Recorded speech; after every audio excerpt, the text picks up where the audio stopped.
Welcome to the Inside Slant. I'm your boy Geroy Simon. It's championship week in the NFL, but before we get to that, before I give you the ins and the outs of each game and let you know who's going to win, I got to talk about three things quickly. First up, Lance Armstrong. The guy comes out on Oprah today and lets everybody know that he used performance-enhancing drugs.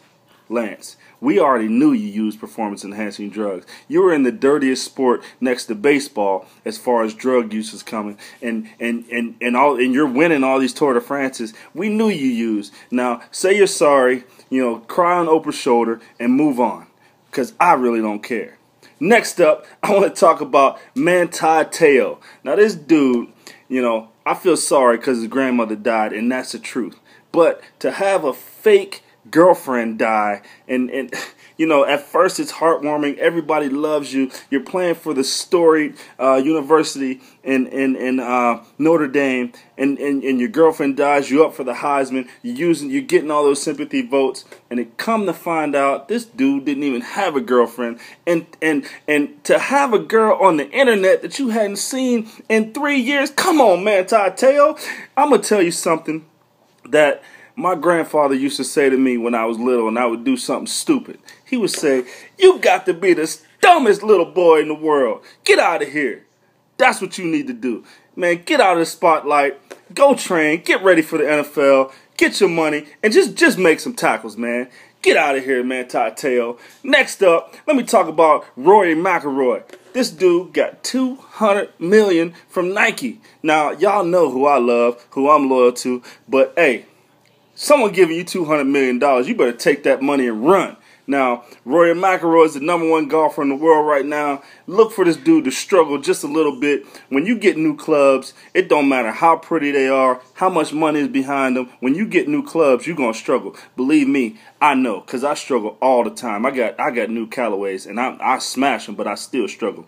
All right, let's get to these games. First up, I'm picking the San Francisco 49ers versus the Atlanta Falcons. San Francisco dominated Green Bay last week. Colin Kaepernick ran for 180-something yards and two touchdowns.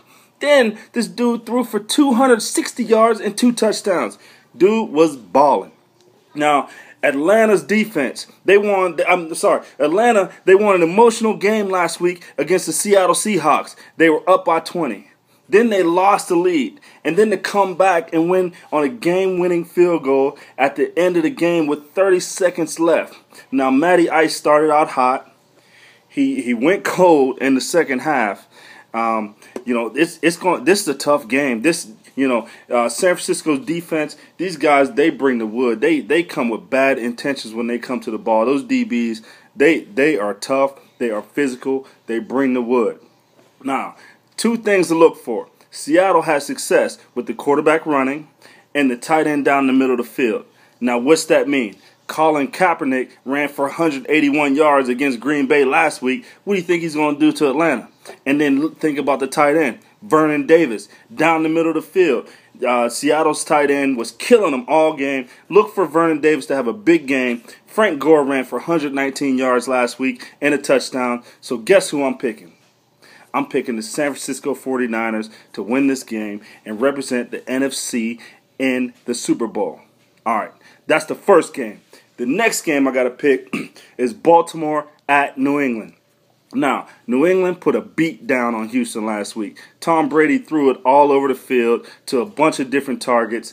The boy was balling. He threw it to everybody, and it seemed like everybody was winning and making plays, scoring touchdowns. Now, he lost Gronkowski last week, so that's going to be a blow. But look for Hernandez to have a big game, catching the ball out of the backfield from the tight end position as well as a receiver. So what's that say? Hernandez can do it all. He's one of the most diverse players out there. He can get it done.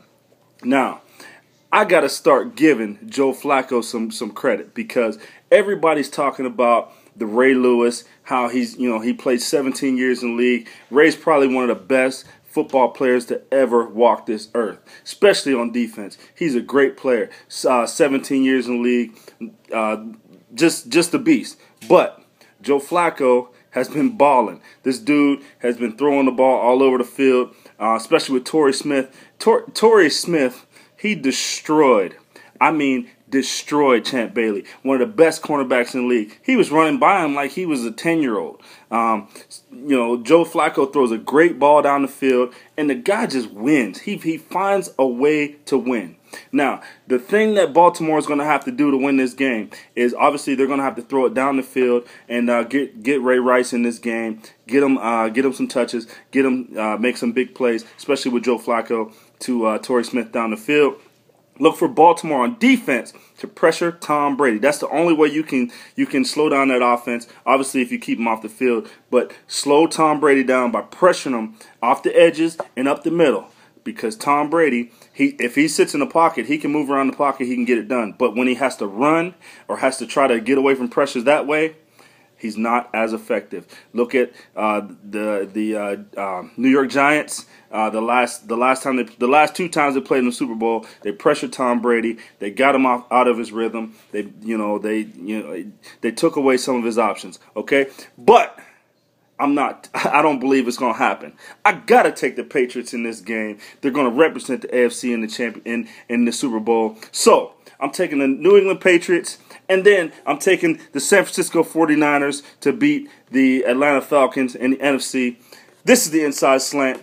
I'm your boy, Geroy Simon, and I'm out.